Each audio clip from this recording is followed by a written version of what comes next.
जय बिहार, जय बिहार, जय बिहार, जय बिहार, जय बिहार, जय बिहार, जय बिहार।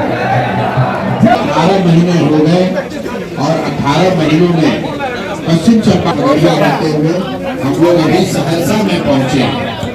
पदयात्रा का स्वरूप ऐसा है कि जब मैं जिलों में पदयात्रा कर रहा होता हूँ तो जिन जिलों में आगे पदयात्रा होनी है अगले 2-3 महीनों में, वहाँ पर जो साथी जन स्वराज की परिकल्पना से पदयात्रा से पहले सोशल मीडिया के माध्यम से या समाचार पत्रों के माध्यम से हमारे टीम के साथियों के संपर्क में आकर जुड़े हैं, उनसे परिचय करने के लिए, एक बार मिलने के लिए मैं उस जिले में आता हूँ।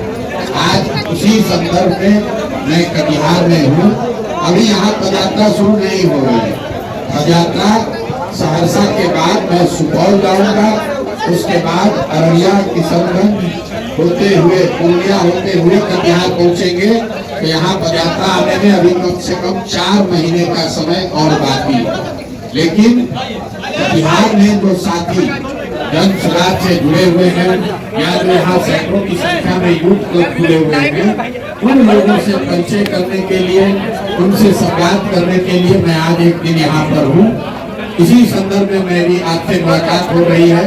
संक्षिप्त में मैं आपको पदयात्रा के उद्देश्य बताऊंगा और उसके बाद अभी तक के जो पदयात्रा के अनुभव रहे हैं या राज्य और देश की राजनीतिक परिस्थिति पर अगर आप कोई सवाल करना चाहते हैं तो आप सवाल कर सकते हैं। पदयात्रा का जो उद्देश्य है, मैंने अपने 10 बरस पहले संयुक्त राष्ट्र संघ में और फिर 10 बरस राजनीति के क्षेत्र में 20 बरस के अनुभव के आधार पर बिहार की स्थिति का आकलन करके जो मैंने अपनी समझ बनाई है कि बिहार में जो गरीबी है, पिछड़ापन, बदहाली है, उसकी मूल में जो बात है वो यहाँ की राजनीतिक बदुआ मजबूरी है। इसका मतलब ये है कि बिहार में जो परेशानी है, ऐसा नहीं है कि लोगों को पता नहीं है कि यहाँ पर गरीबी है, यहाँ पर अशिक्षा है, पढ़ने का साधन नहीं है, रोजगार नहीं है, सड़क नहीं है, भ्रष्टाचार है। ये सारी बात लोग जानते समझते हैं। आप पत्रकार होने के नाते उस पर रिपोर्ट लिख सकते हैं, हम लोग राजनीतिक कार्यकर्ता के तौर पर उस बात को उठा सकते हैं, लेकिन हमसे आपसे कहीं ज्यादा जो जनता इस जीवन को जी रही है उनको तो मालूम है। लेकिन इसके बावजूद जब बिहार में लोग वोट करने जाते हैं तो पिछले 30-40 वर्ष में यहाँ पर ज्यादातर लोग 4 ही वर्षों से वोट कर रहे हैं। पहली वजह है जाति, लोग अजाति समूहों के आधार पर वोट करते हैं। दूसरी वजह है विचारधारा, धर्म। जैसे कि आप देख रहे हैं कई लोगों को जिनको लगता है कि बिहार में सिर्फ जाति पर वोट पड़ता है, उनको ये समझना चाहिए कि बिहार में नरेंद्र मोदी के नाम पर वोट पड़ रहा है। नरेंद्र मोदी जी के जाति का बिहार में कोई नहीं रहता। आखिर उनको वोट कैसे पड़ता है? वो वोट पड़ता है धर्म के नाम पर, राष्ट्रवाद के नाम पर, विचारधारा के नाम पर। तो एक वर्ग है जो जाति के आधार पर वोट कर रहा है, एक वर्ग है जो धर्म के नाम पर, राष्ट्रवाद के नाम पर वोट कर रहा है। और इसके अलावा 2 वर्ग और है। एक बहुत बड़ा समाज में वर्ग है जो सिर्फ और सिर्फ लालू जी के डर से भाजपा को वोट करता है। वो भाजपा को पसंद करता है ऐसा जरूरी नहीं, लालू जी से डरता इतना है कि वो जाकर भाजपा को वोट करता है। इसी तरीके से यहाँ जो मुसलमान हैं, जो माइनॉरिटी समाज के लोग हैं, वो लालू जी को पसंद नहीं करते, वो भाजपा के डर से, मजबूरी से लालू जी को जाकर वोट करते हैं। तो बिहार में वोट करने के जो 4 मुख्य कारण हैं, जाति, धर्म, लालू के डर से भाजपा, भाजपा के डर से लालू, इन चारों चीजों का बिहार की जनता के जीवन से, उनकी समस्याओं से, उनके बच्चों के भविष्य से कोई सरोकार नहीं है। तो पदयात्रा का पहला उद्देश्य है कि गांव-गांव जाकर लोगों को ये बताया जाए कि अगर आप अपना और अपने बच्चों का भलाई चाहते हैं, बेहतर भविष्य चाहते हैं, तो आप जाति, धर्म, लालू भाजपा के डर को छोड़कर एक बार अपने और अपने बच्चों के भविष्य के लिए वोट दीजिए। वोट जिसको भी देना है दीजिए, ये स्पष्टता से समझ लीजिए। जन स्वराज अभियान में हम लोग ये नहीं कह रहे हैं कि वोट किसको देना है। पद यात्रा का उद्देश्य है जनता को ये बताना कि आप वोट जिस किसी को चाहे दें, लेकिन वो वोट अपने और अपने बच्चों के लिए दें और मुफ्त में वोट किसी को मत दीजिए। अगर वोट आपको अपने जाति को के उम्मीदवार को देना है तो दीजिए, लेकिन अपने जाति के उम्मीदवार से भी कम से कम अपने बच्चों के लिए पढ़ाई रोजगार जरूर मांगिए।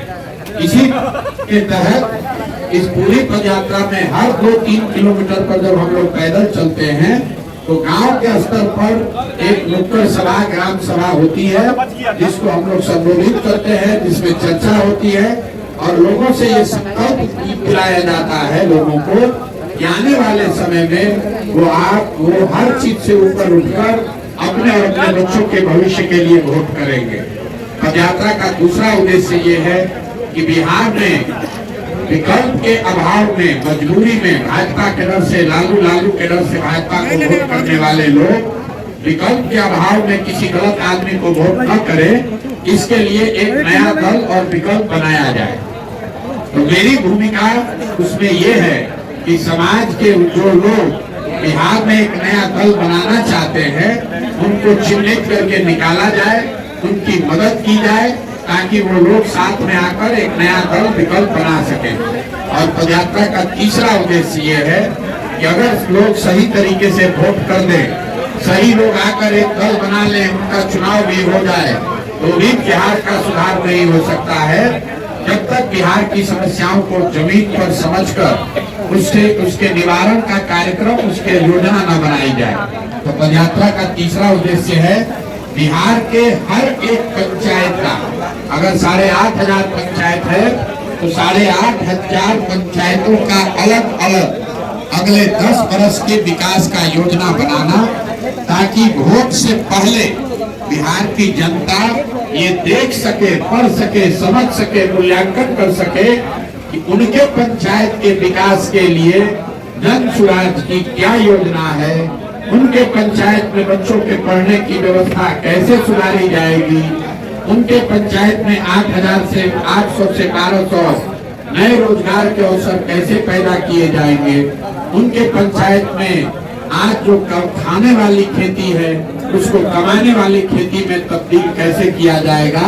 ये पंचायत वाइज योजना बनाकर जब पदयात्रा खत्म होगी तो जारी किया जाएगा ताकि लोग उसके आधार पर निर्णय ले सके।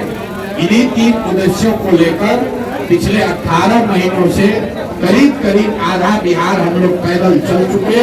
आधा बिहार और करने में 1-1.5 वर्ष का और समय लग सकता है, लेकिन पदयात्रा के शुरुआत में जो संकल्प है, जो यहाँ के लोगों को हमने बात बताई है कि दल तभी बनेगा जब मैं पूरे बिहार की पदयात्रा पूरी कर लूं, यहाँ की जमीनी हकीकत को समझ लूं, हर उस आदमी को जो बिहार में एक नया दल, नया विकल्प बनाना चाहता है, बिहार में व्यवस्था परिवर्तन के लिए अपना कंधा लगाना चाहता है, उनको इकट्ठा कर लूं।